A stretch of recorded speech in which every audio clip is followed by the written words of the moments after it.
Familia, bienvenidos. Un ratito en la tele. Enorme placer, como siempre, y con esto de homenajear. Ahora les cuento, está el invitado, está productor hoy. Sí, ¿no? Bueno, pero hay que agradecerte, che. Hay que agradecerte por todo lo que has hecho. Marce, bienvenido también. Alberto, placer. ¿Cómo va? Bien. Bienvenido. Muy bien. Bien. Bien, es una forma de decir, Raúl. Sí, bueno, claro. Contestemos cómo estamos nosotros. Gracias, El Marcelo, resto. Gracias, Marcelo. Y una persona que parece mentira, ¿no? Pero que cada día va siendo más importante. Sí, sí. Vamos a nombrarlo a Facundito, Sí, Facundo, un amigo. Lo aprecio mucho y le vamos a dar todo el apoyo posible para que se vuelva a repetir, no digo, pero todos los días, pero por lo menos 1 o 2 veces al año, el acto que se hizo el viernes pasado en el municipio de Ituzaingó. Sobre ese acto que cuenta Alberto, vamos a centrar el programa con este invitado. Parece una pavada hablar de ciudadanías ilustres, ¿no? Parece como que está degradado, pasa rápido, la información es una gacetilla de prensa y un comentario a tal persona se le da la ciudadanía ilustre de un lugar. Y la verdad que es muy importante. Es muy importante. ¿Sabes qué pasa? Es un gran reconocimiento, porque, ¿sabes qué es lo que sucede? Y más reconocimiento sobre todo es porque en una época que estamos viviendo, estas dos personas, y sobre todo, recalco sobre una que somos las que más cercanos estuvimos, ¿no? Que es el doctor Guercio. Pero son personas que vos, en toda su trayectoria, no vas a encontrar ninguna cosa rara de todo lo que estamos viviendo en este momento. Desfalco, robo, cuestiones con gente que necesita en discapacidad, en problemas de los jubilados, el problema de PAMI. Y esta gente es un premio. También entra la honestidad de ellos, ¿no? ¿Sí? Así que absoluta honestidad. Sí, absoluta honestidad. Solo lo saludamos. Abrimos el programa, la bienvenida al Muti, el doctor Raúl Roberto Mutilva, compañero y pata de este programa, mi amigo. Su amigo y Sí. una gran persona. Obviamente está con complicaciones de tiempo y de trabajo, así que lo abrazamos desde acá, lo tendremos la semana que viene. A todos los auspiciantes que hacen posible que estemos al aire desde ya, las gracias eternas. Abrimos formalmente el programa, ya estamos, dale. Alegres, cariñosos, divertidos, especiales, compinches, tiernos, un integrante más de la familia. Traverso, sabemos de mascotas. Las mejores marcas, los mejores precios.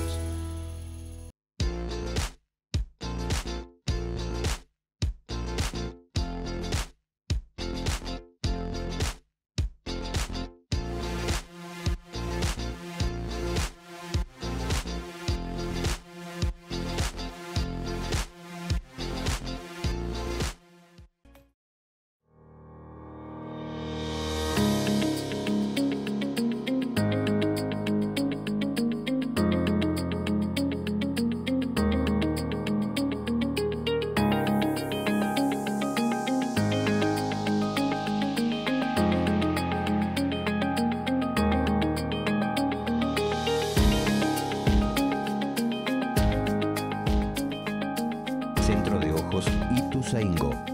Aparatología de última generación para corregir los vicios de refracción como miopía, hipermetropía y astigmatismo. Tratamiento quirúrgico del glaucoma. El equipo de cirugía del centro está entrenado para que todo paciente experimente una cirugía rápida y sin dolor. Centro de Ojos Ituzaingó. Para ver la vida en toda su dimensión. Juncal 258, Ituzaingó.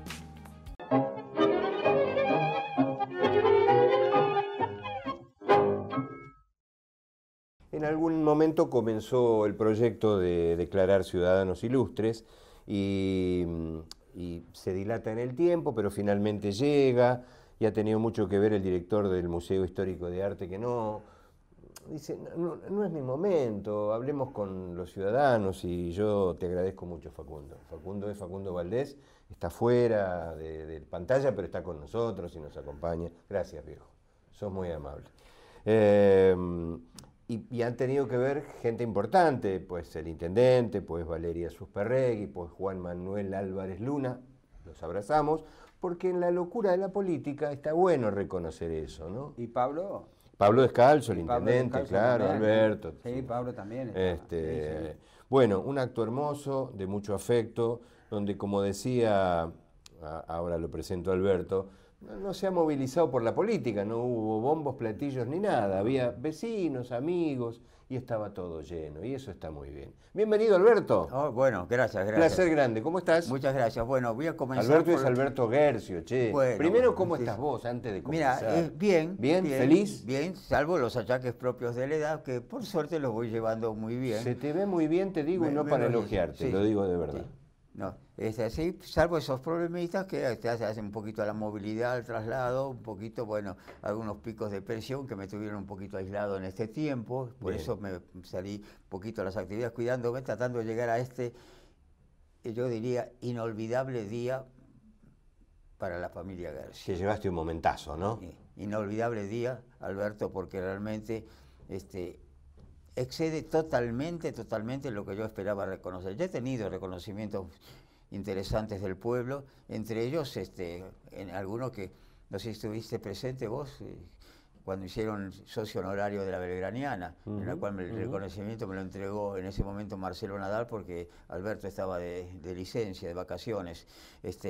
Un acto hermosísimo también, muy lindo también. Muy honroso y bueno, y otras distinciones que he recibido, pero esta sobrepasaba con todo lo que yo esperaba, pero muy lejos. Seríamos injusto, Alberto, no No. mencionar a Mario Pasarini, han sido dos los ilustres, sí. Un gran tipo, una persona hermosa, también habitante de Ituzaingó, porque parece ser que habitar es arraigarse, es como vos, arraigado acá por las calles, por tu trayectoria, por tu papá, por tu mamá, por tu trabajo, por lo que se logró, pero más allá de lo económico, va por la relación, no va por ahí. No va por lo económico. Mirá, Raúl, a ver, la familia Guercio, por eso la familia Guercio, por eso yo decía, es un reconocimiento a la familia Guercio. Nosotros estábamos en un terreno de 10 por 55 en Alvear, al 300. Donde arrancó la historia. Y pasaba con su sombrerito verde Guercio, el padre. No te acordás, sombrerito y verde. Y verde, sí. Pasaba y iba a ver a la parienta de acá a la vuelta, de casa, en la calle Besares. Besares. Y bueno, y se había hecho muy amigo de mi papá, y le dijo, Alberto, vos tenés que comprar todo lote, y le hizo comprar los dos lotes, que nos dio un impulso impresionante, porque nos dio espacio. Yo era muy chiquitito, yo te hablo que ahí tendría, qué sé yo, 7, 8, 10 años. Así que vos imaginate desde cuándo nosotros conocemos a la familia Guercio. Mira. Así que bueno, vamos a seguir con la persona que mientras charlamos se ve la placa que le han otorgado, que es por demás hermosa, ¿no? Después hablaremos del libro. ¿Te emocionó? Sí, esta tenía una cuota bastante grande de emoción, no lo puedo evitar. Sin embargo, por suerte, cuando yo me coloco delante del micrófono, parece ser que se me va todo. Porque dicen los que han escuchado las palabras mías, dicen que fueron muy lindas. Sí. Un aplauso imponente del público, también me sorprendió. Así que en ese momento, por suerte, me tranquilizo y pude contarles un poquitito de la 10ª parte de lo que yo empezaba a contar, a pedido de ceremonial, por supuesto, ¿no? Y entonces mencioné al principio algunos de los reconocimientos, esos no los voy a repetir ahora, de cómo nacimos ahí nosotros en el barrio donde nació también tu familia, allá hoy lo conocemos como el Jawel, y ahí nació el Puente Man. Mencioné algunos nombres, eso no los voy a mencionar ahora, porque ya fueron mencionados en la charla, pero quería recordar un poquitito, si usted no tiene inconveniente, otros nombres que yo tenía pensado y que en virtud del abreviar el tiempo, bueno, los dejé. De todos modos, eso va a ser publicado igual. E igual está bárbaro que tengamos la posibilidad del programa para que lo puedas contar. Entonces quería contarles de eso, o sea, nosotros después de esa no fundación, de esa creación del pueblo ahí, en lo que actualmente es las proximidades del ex Puente Márquez, el barrio del Jawel, pues se pobló mucho más de la Gaona hacia el río que que de Gaona hacia ese lado. Por supuesto mencioné la posta de Alvarado, importantísima, que nos cambió la vida, y por donde pasó media patria, pasó por la posta esa del Puente Márquez, cuyo verdadero nombre era de Alvarado, pero la gente lo conocía como la posta del Puente Márquez.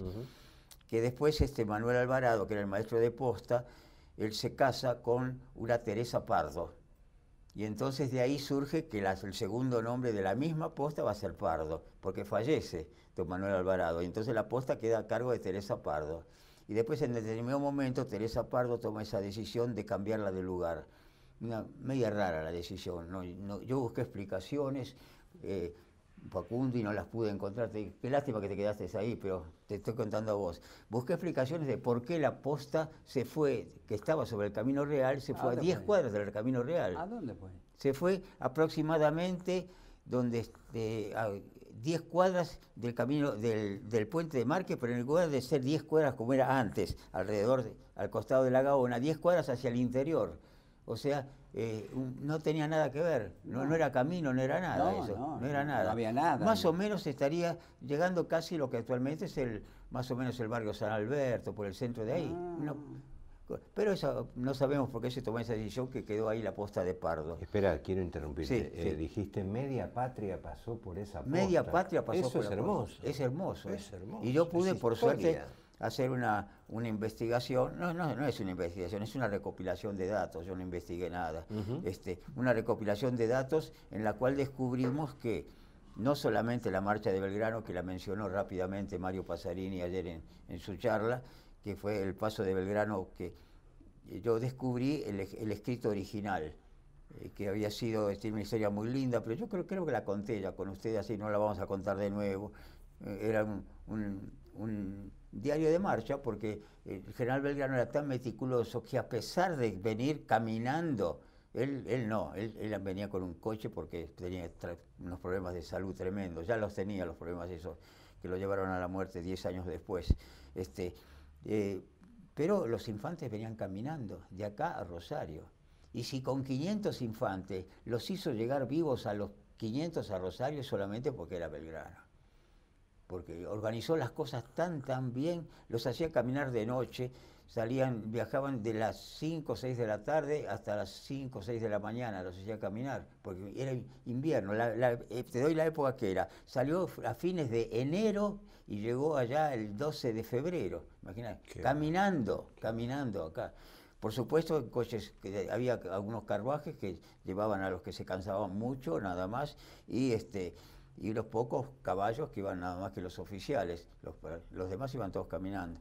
Bueno, y eso yo descubrí ese libro, esa marcha termina con dos hechos importantes: la colocación de las dos famosas baterías en Rosario, que nunca se usaron, nunca tiraron un solo cañonazo, y lo que no estaba previsto en absoluto, él seguramente en su mente ya lo tendría previsto, pero se cayó bien la boca, porque si lo decía antes le iban a decir que no lo hiciera, que fue la creación de la bandera. Eso lo relató rápidamente el otro día también. Bueno, de esa marcha yo hice una recopilación y eso me dio la puerta de entrada a seguir investigando la gente importante que pasó por el Puente Márquez. Entre ellos me interesó particularmente el general San Martín. Y San Martín, digamos, con la investigación está completa, que pasó 5 o 6 veces por la posta del Puente Márquez. Mirá qué interesante, el general San Martín, con ejércitos una sola vez, que eran los granaderos a caballo, pero no iba a donde fueron definitivamente, a Cuyo, sino era cuando en 1813, diciembre de 1813, la autoridad en ese momento, que era el directorio de Posadas, era director supremo Posadas, le dice, como venía Belgrano de 2 derrotas muy importantes de Vilcapugio y Ayohuma, había quedado el ejército en muy mal estado, entonces lo manda a auxiliar a Belgrano. Y pasó por acá con los regimientos de granaderos. Y eso lo tenemos bien estudiadito, y Dios mediante va a ser un trabajo que va a ser publicado, una vez que consiga algunos datos más que en este momento estoy buscando, y que son los recibos de posta cuando pasaba. Porque cada vez que alguien pasaba por la posta, el maestro de posta le daba un recibo. Tenían que pagar, todos pagaban. Los ejércitos también pagaban. Entonces le daba un recibo, recibí del general San Martín, recibí de fulano de tal, todo. Y esos recibos están en el Archivo General de la Nación, pero yo todavía no he encontrado una persona que me los pueda buscar. Ya la vamos a encontrar. ¿Y esa paga para qué era? ¿Se pagaba? Se pagaba, el maestro de posta daba, le renovaba los caballos, Ajá. o los bueyes si hacía falta. O sea, las postas tenían que tener como mínimo estas, las que estaban más cerca de Buenos Aires, 500 caballos de reserva esperando ahí, que estaban a pasto ahí en el campo, sueltos, ¿no es cierto? 500 caballos y una cantidad no tan importante, pero 40, 50 bueyes para las carretas. En aquel entonces los medios de transporte eran, en general eran tres, digamos. Las carretas, que iban exclusivamente con bueyes, y los carros que iban con caballos. Los carros o las chatas, esas de 4 ruedas, que vos las conociste muy bien, Sí. esas chatas de 4 ruedas, que esas se tiraban con caballos. A veces llevaban 2, a veces llevaban 4 y hasta 6 caballos han llevado para tirar semejantes chatas, que tenían unas ruedas enormes, eran altísimas y un peso tremendo. Terrible. Imagina la cantidad, la fuerza que tenían esos pobres caballos. Todos esos caballos al llegar a las postas tenían que renovarlos. Entonces dejaban un caballo y se llevaban otro.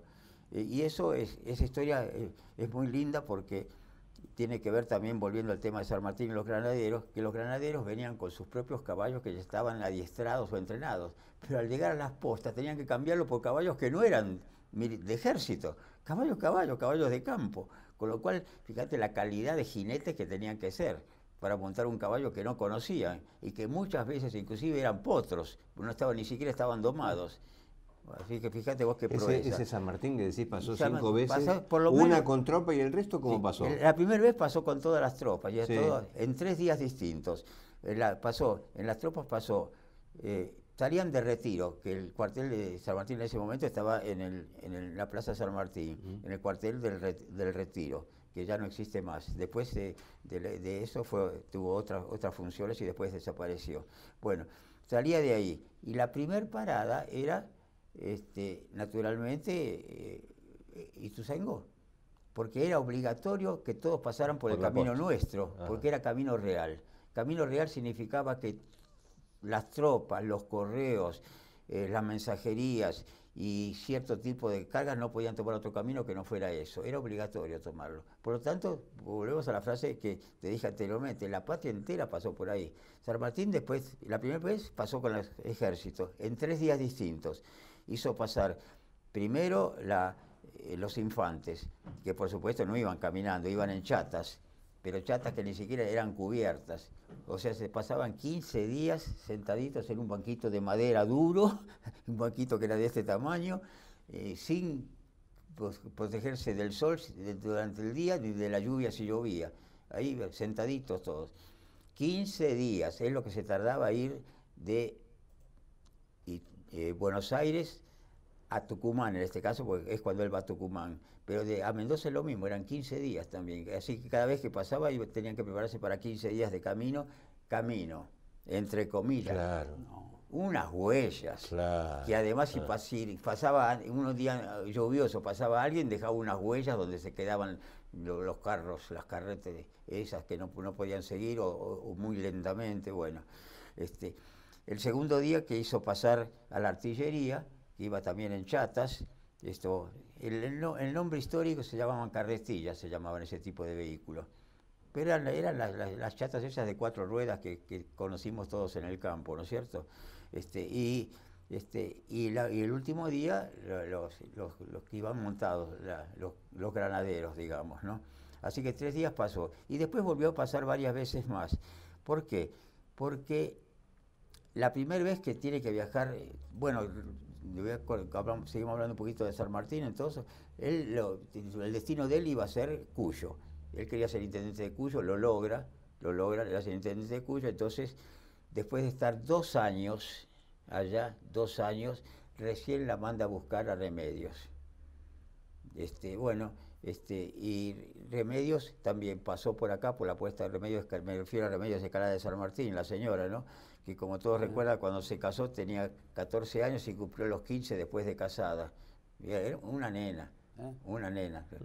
Y la primera vez pasó por acá también Remedios, lo tenemos documentado eso, pero con un séquito de 8 acompañantes, más equipaje, más baúles y todo.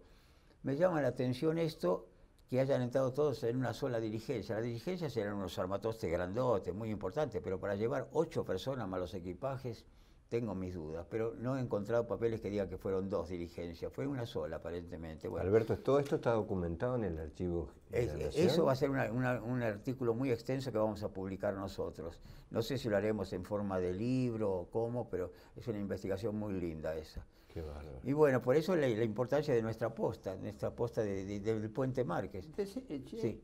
Alberto, decime, por ejemplo, hay un combate en Puente Márquez. Sí, el combate de Puente Márquez que es un combate que ahora lo han reivindicado mucho y yo no estoy de acuerdo con eso porque fue un combate absolutamente integrante de las guerras civiles nuestras y creo que para ningún país es un honor tener guerras civiles.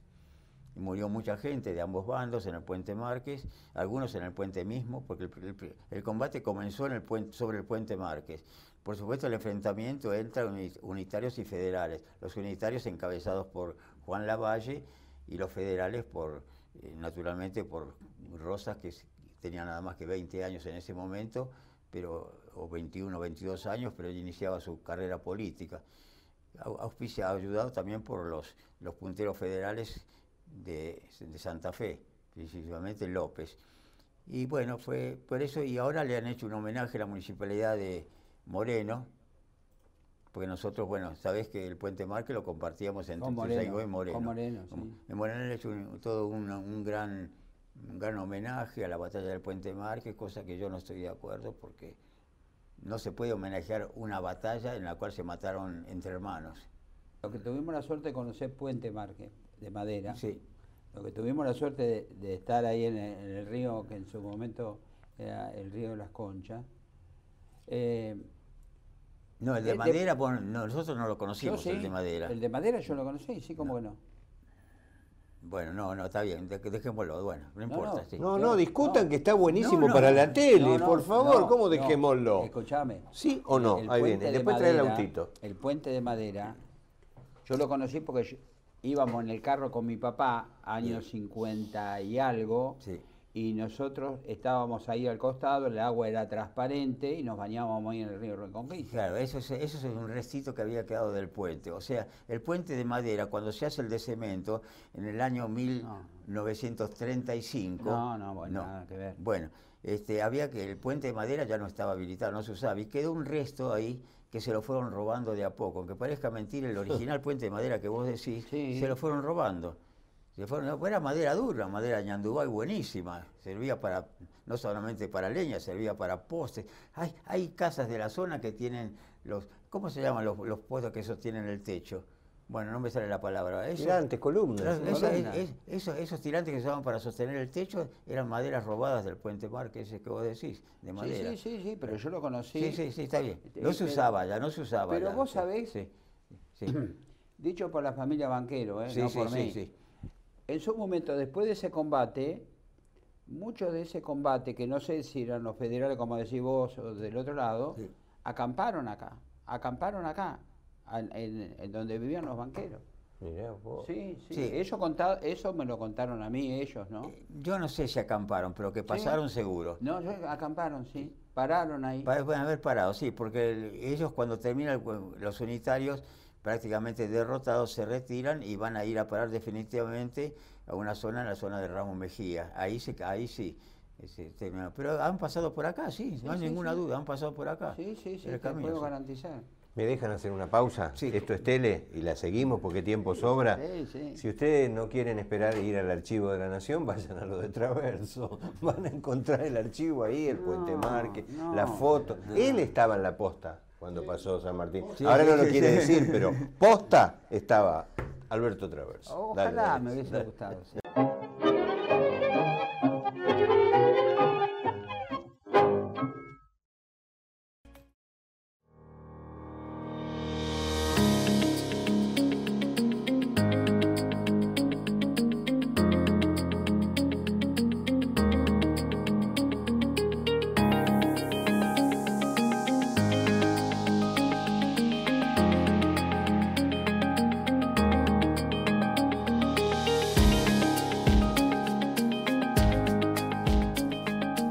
Centro de Ojos Ituzaingó.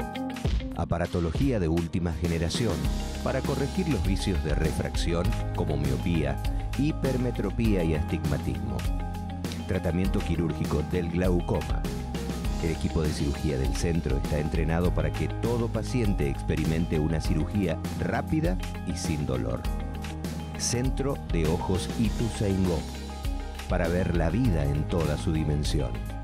Juncal 258, Ituzaingó.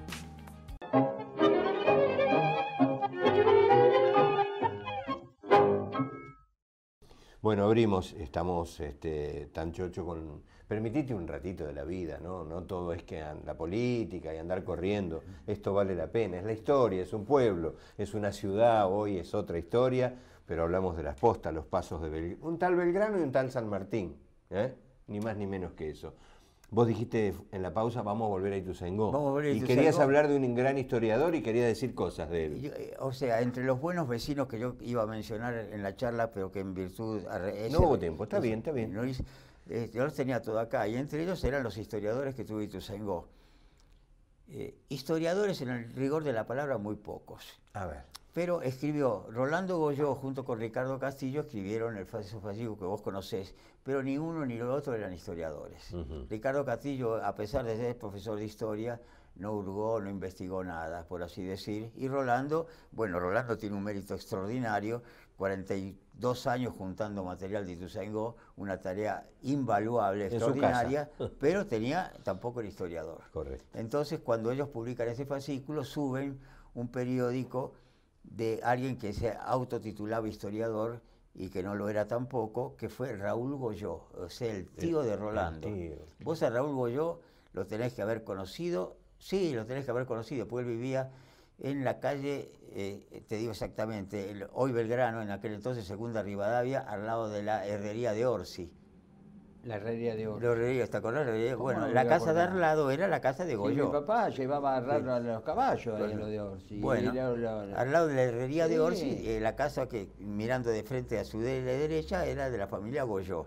Y Raúl Goyó fue un muy buen vecino, pero lamentablemente publica en 1932,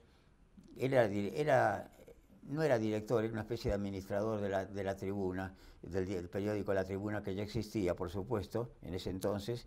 Escribe una historia de Ituzaingó que lamentablemente tiene datos que después, con dolor en el alma, probamos con un historiador en serio, que te lo voy a nombrar ahora quién es, que eran apócrifos totalmente, ¿no?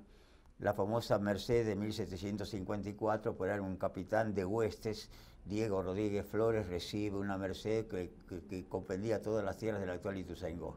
Eso a mí no me gustó nunca, empecé a investigar, a averiguar, y era trucha, no existe, la tal Merced no existe.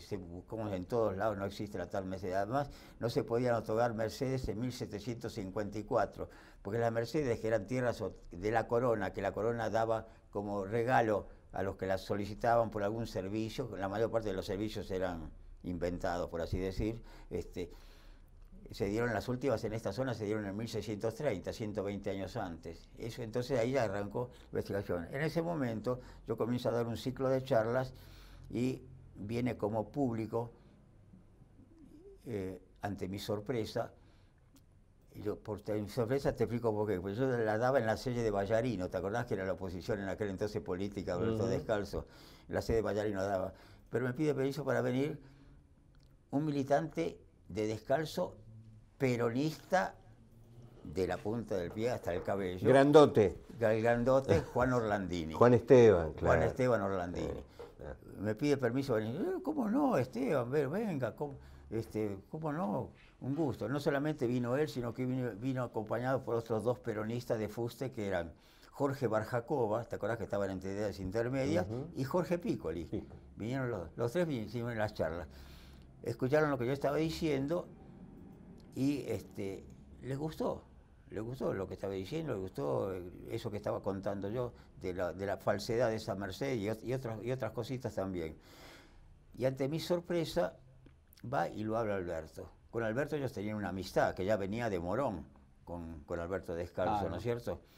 ya venía de Morón, donde los dos habían sido compañeros, entre otros lugares, en el Consejo Deliberante de Morón, los dos habían sido concejales. Bueno, y le dijo, mira, Alberto Gersi está dando unas charlas en que dice que esto, y bueno, y eso que está diciendo él está publicado en la página oficial nuestra y todo.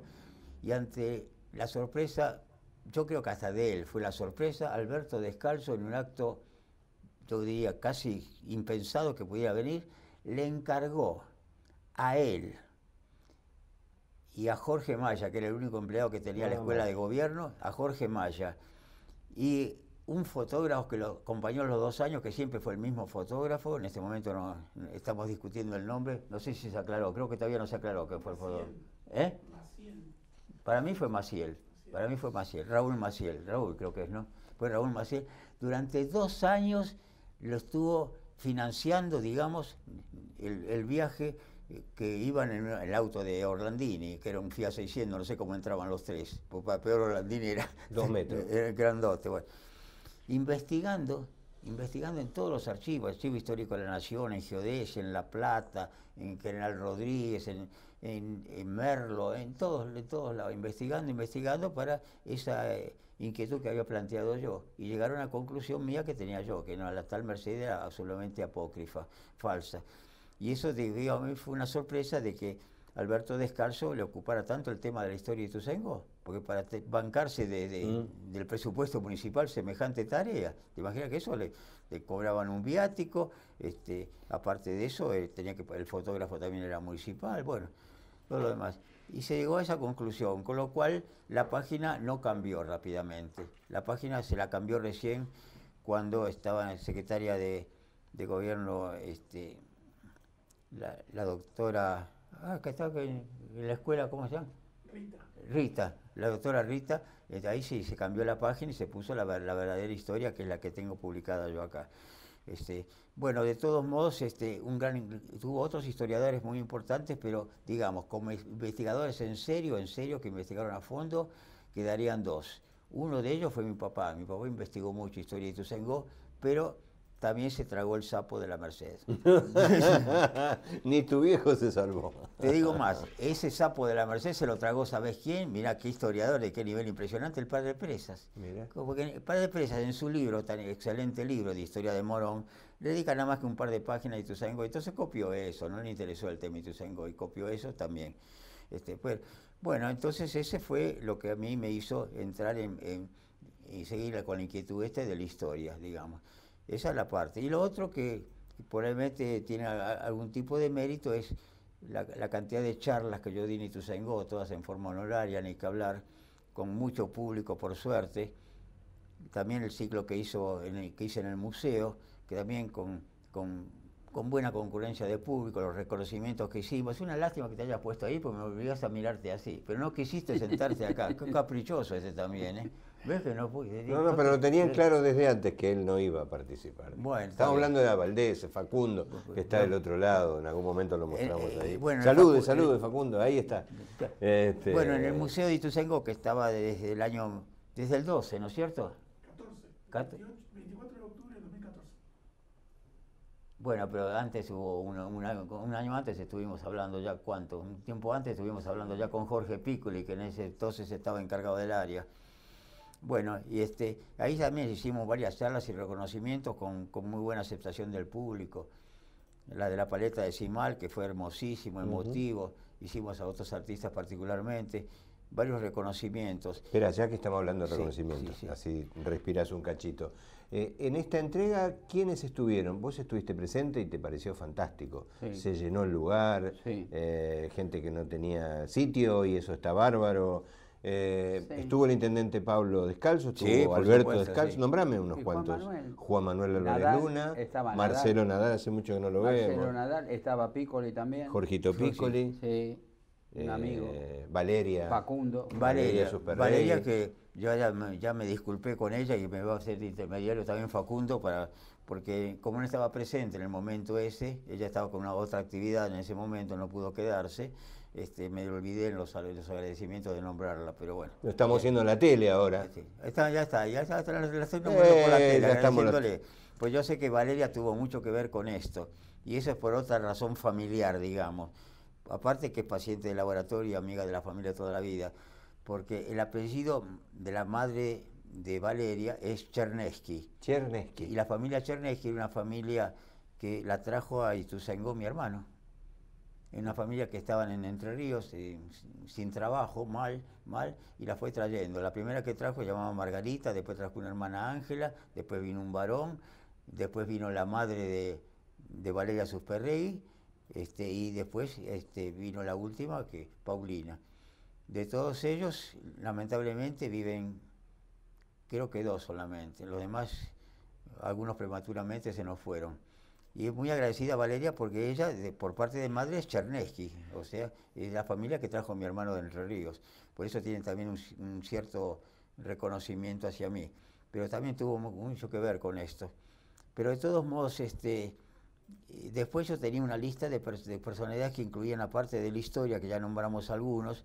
Por supuesto, Camerucci escribió también de historia, pero Camerucci no era historiador. Entonces, vuelta a copiar la misma historia, la misma de la Bercé, bla, bla, bla. Bueno, hasta que Ricardo del Castillo, a pesar de que era profesor de historia, también se tragó el sapo. Y finalmente, Juan Orlandini vino con su lucidez y con su claridad y con su capacidad de investigador verdadero a aclarar el panorama definitivo. Por eso mi agradecimiento eterno a Juan. Con Juan dimos una charla juntos en el 2012, actualmente la Galería de Arte. En aquel entonces no era todavía Galería de Arte, era un salón de usos múltiples, ¿te acordás? Ahí en la calle Soler, en el CCI. Y yo estuve. Bueno, sí. En una charla dimos con la primera parte de la charla, eso fue un viernes, la di yo y hablé sobre la posta del Puente Marque y otras cosas, y la segunda parte de la charla hubo un intervalo musical muy lindo, en el cual vino un gran cantor acá de la zona, y la segunda parte de la charla la dio sobre la batalla del Puente Marque y cosas políticas de la época, Juan Orlandini. Eso fue un viernes. Y el lunes me llama Jorge Maya a la mañana, me dice, lo internaron a Juan de urgencia en una clínica acá de la zona. Prefiero no decir el nombre. En una clínica de la zona, con un infarto. ¿Querés creer que lo dejaron en una terapia intermedia durante 48 horas? Y cuando lo fueron a atender de nuevo como estaba, lo encontraron muerto. Con un infarto lo dejaron en una terapia intermedia. Una mala praxis de acá a Mercedes. Bueno, y se nos fue Juan. Fumaba mucho Juan. Y yo con Juan perdí lo que hubiera ¿En qué sido. año fue? En 2012. 2012. Y la charla fue el 26 de abril en reconocimiento a la batalla del Puente Marque. Por eso habíamos elegido esa fecha. En la calle Soler fue, Sí. al lado de la radio. Al lado de la radio, sí. En aquel entonces no era todavía Galería de Arte, era un salón de usos múltiples. Un salón de usos múltiples. Sí. Y entonces entre mis reconocimientos están los que escribieron historia de Ituzaingó.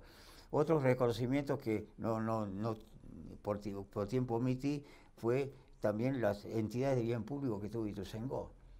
Porque Ituzaingó siempre tuvo algo que es un capítulo del libro.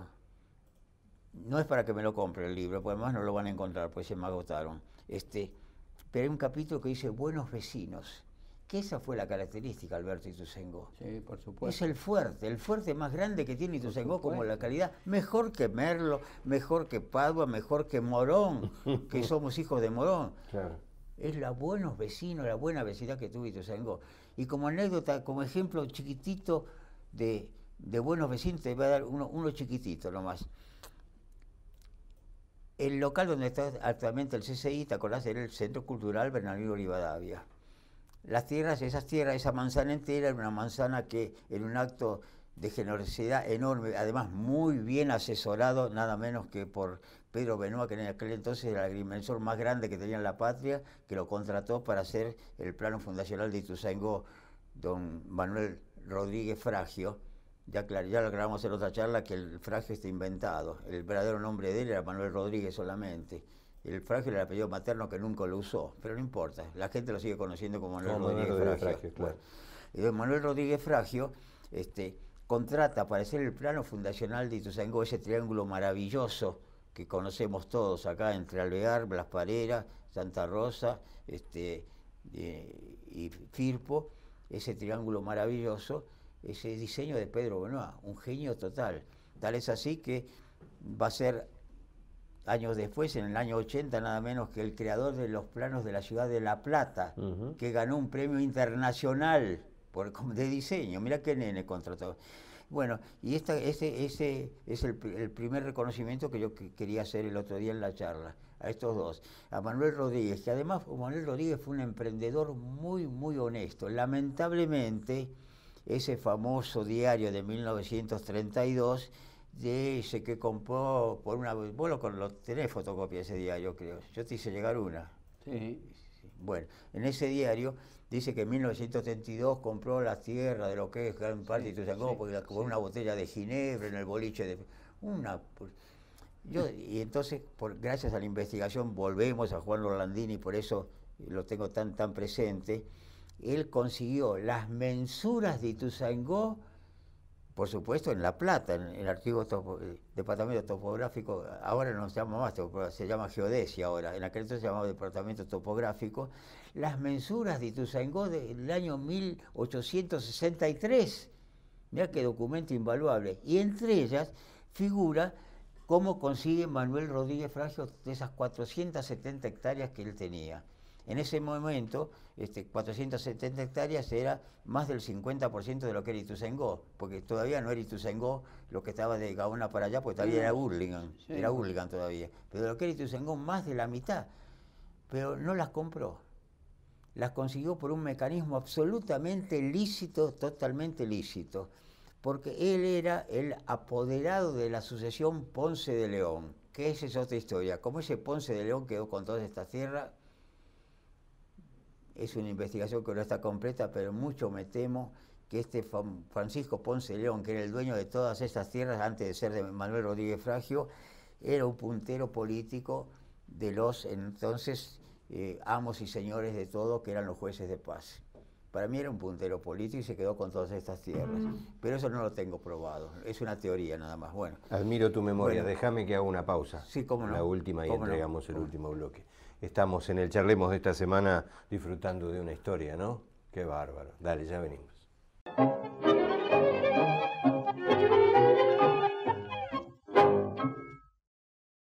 Alegres, cariñosos, divertidos, especiales, compinches, tiernos, un integrante más de la familia.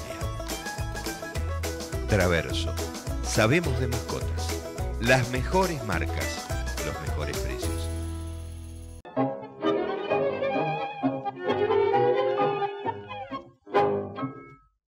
Muestra Marcelo que dice Ituzaingó, crónicas y relatos de mi pueblo, que lo dice así cancheramente, Alberto, se agotó, ya lo vamos a volver a reeditar.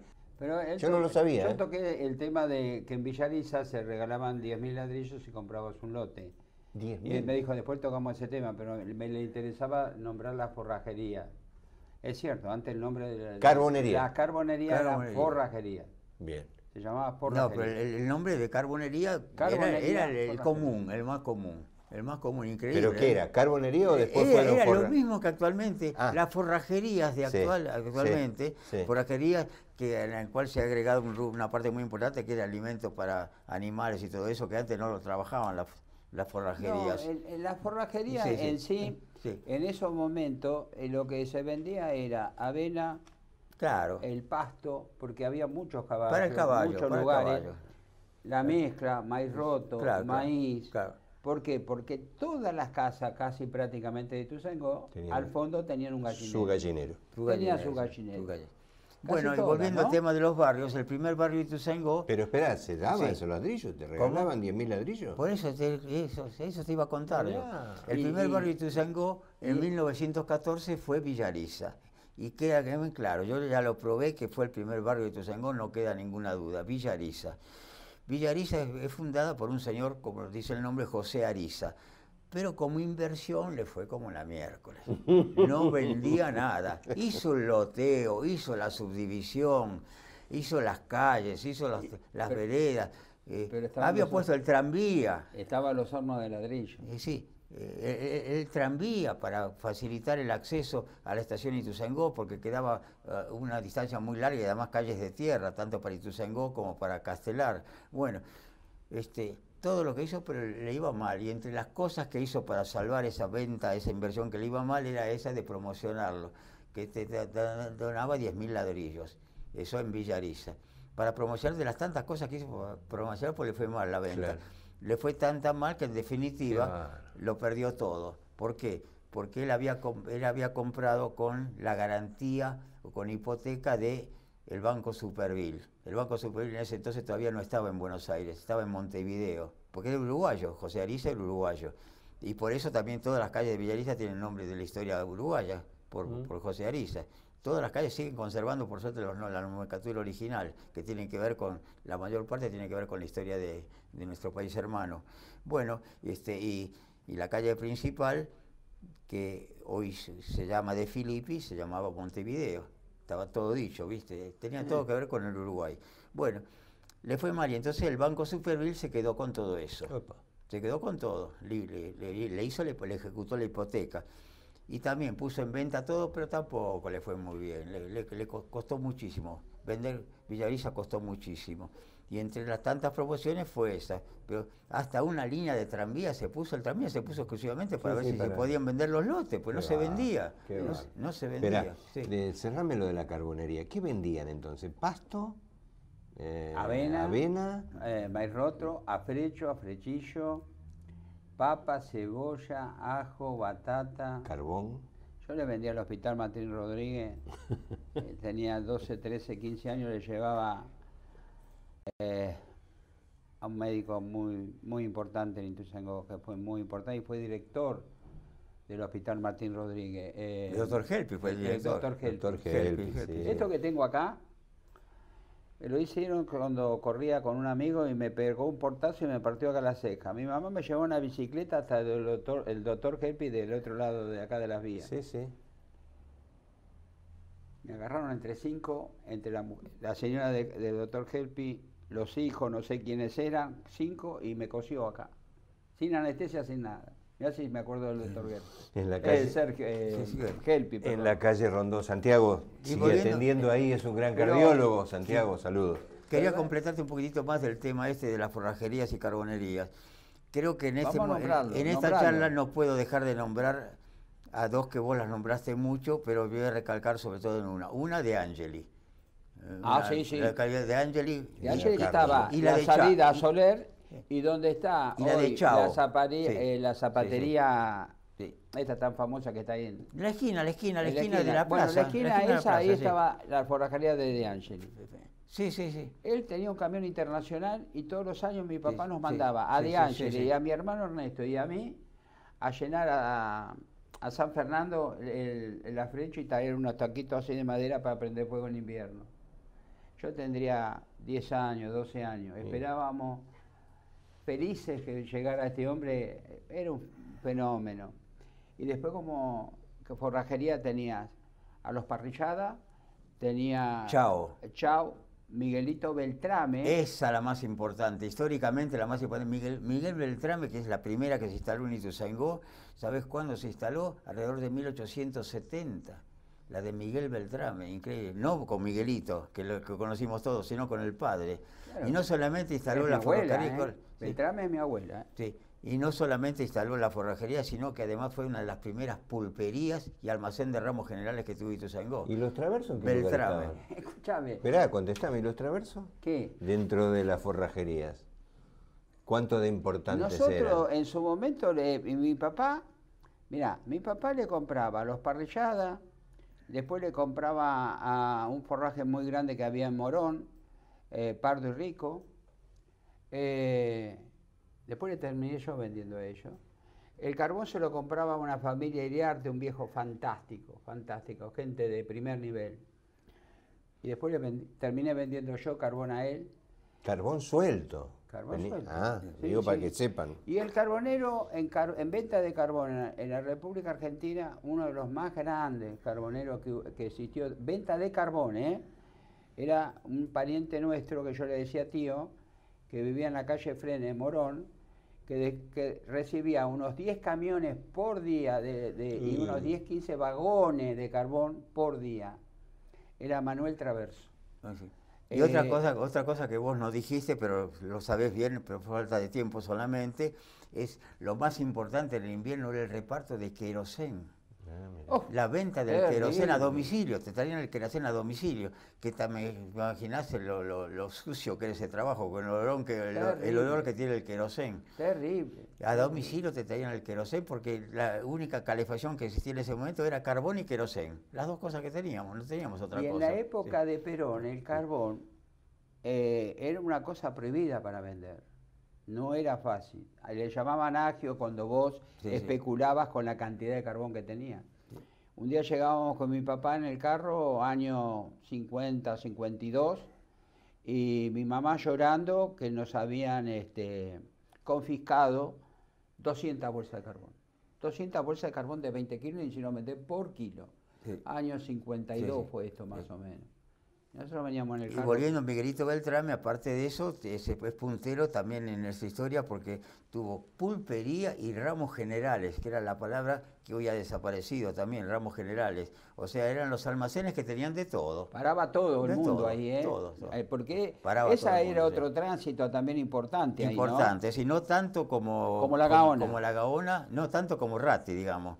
Y tal vez decir que la avenida Ratti no tuvo nombre hasta 1940 y pico, porque se llamó siempre Camino de Tropas. Porque ¿Y cuándo aparece la leña en todo esto?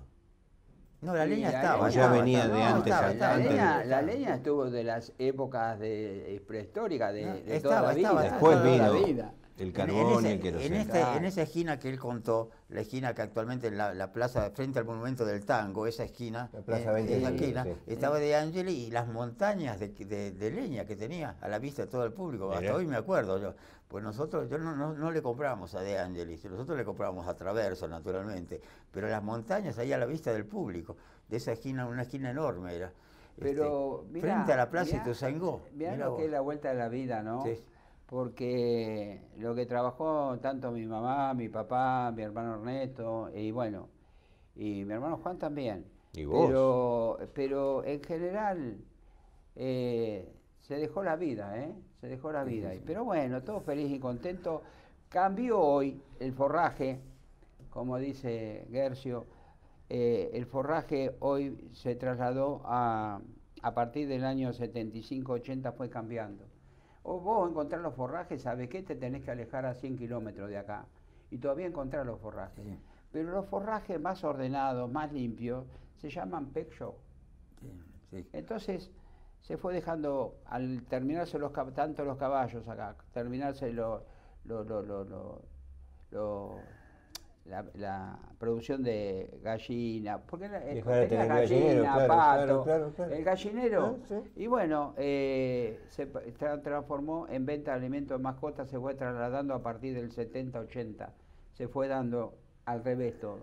Por lo menos a 50-60 kilómetros alrededor del obelisco, que es donde se vende el 65%, 70% del alimento de mascota que se vende en toda la Argentina. Alrededor de, mirá, si quedó después, más, venís de nuevo, porque se nos terminó el programa. ¿Terminó el programa? Así de sencillo. No, pero podemos tener 2 horas más. No, bueno, pero la tele es esto, que es una hora de programa. Yo quiero quedarme una hora más, no puedo. Sí, claro que sí. Decime, ¿qué edad tenés? Ya te lo pregunté. Perdón, ¿cómo? ¿Qué edad tenés? Me olvidé, vos sabés, con la memoria que tengo. Razón. Me olvidé. ¿Pero es que sos coqueto no decir la edad? Sí, yo tampoco. Y no pierdo y te digo más, no pierdo la esperanza de conseguir novia todavía. Mirá, no, eso lo vas a conseguir con esa memoria, ¿sabés? De las cosas que te acordás. Escucha. Bueno, gracias por venir. Felicitaciones, gracias. Creo que soy más viejo, 4 años más viejo que Alberto, me parece. Nos llevamos a esa diferencia, me parece. Yo te digo algo, Alberto, no le voy a decir la edad yo tampoco, ¿eh? No la diga. No, me voy. No la voy a decir, solamente voy a decir que yo está mañana cumplo no se dice nada. Mañana cumplo años. Nada, no se dice nada, ya se sabe. Mañana cumplo años. Mañana cumplís Sí, años. No, cumpleaños, es Bueno. el Día de la Industria. No, pero cumpleaños. no voy a decir tampoco. Muy bien, muy bien. Pues ahí está. ¿Pero lo Estamos de estás acuerdo. diciendo en serio o lo decís para apoyarlo? No, pero yo- porque No, estoy ¿vos de no acuerdo querés con- decir la edad? No, nunca la quise decir. ¿Pero por qué la voy a Muy decir? bien, muy Ah, pero bien. esta Te gente- felicito. Mirá te que lo felicito. juno hace 20 años, Muy ¿cómo bien. me va a decir eso? Muy bien, muy bien. Si nunca tenés le- 90 y lo llevas bárbaro. Pero no importa que tenga 100. Hoy hablar de 90, 80... Hasta Facuto 85. quedó con la boca abierta. Escúchame, vos mirá la memoria que tiene. Ah, impresionante. ¿Viste? Yo ni sé lo que comí hace una hora. No, bueno, Así eso de es más. sencillo. Mientras vos estés bien de acá, la memoria es fundamental. Estés bien de la cabeza, después la edad es una cosa suplementaria. Bueno, dos galanes, señores. Gracias, Gercio. Bueno, no, gracias por la Gracias de invitación. verdad por venir, gracias. Muchas gracias por la invitación. Gracias, y Raúl, hay otro muchas encuentro. gracias, Alberto, por la No, invitación. vos Muchas gracias, te señor lo operador, merecés. también. Señor Marcelo. Bueno, Chao, Alberto. Que andes bien ahora vos. Nos encontramos la semana que viene. Sí, si Dios quiere. ¿Y cuántos años tenés? No. No, me estás jodiendo. No. Ahora corto y le pregunto. Yo sé cuánto tiene, me estoy acá de decirlo. No. Si no, la semana que viene los digo. Me llamó, vos sabés que me llamó, un segundo. Dale. Me llama un cliente y me dice, Alberto, me jugué una cena, que vos tenés tanta X. edad. Y el otro hombre me dijo, no, que tiene tal edad. Le digo, bueno, te ganó el asado.